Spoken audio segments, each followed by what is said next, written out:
Dieu n'abandonne pas son œuvre. Recevez tous mes salutations cordiales au nom de Jésus-Christ. C'est un honneur de partager avec vous la parole de Dieu.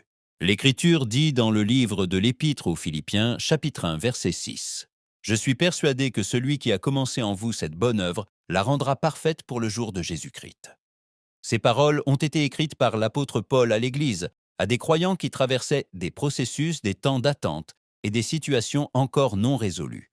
Elles n'ont pas été données pour hâter les temps, mais pour affermir le cœur de ceux qui continuaient à faire confiance à la fidélité de Dieu. La parole nous enseigne que l'œuvre appartient à Dieu dès le commencement. Elle ne naît pas de l'effort humain et ne se soutient pas par la constance de l'homme. Dieu est celui qui commence, et Dieu est celui qui achève. Entre le commencement et l'accomplissement, il y a des processus, mais aucun processus n'annule la fidélité de Dieu. Attendre n'est pas reculer, c'est demeurer.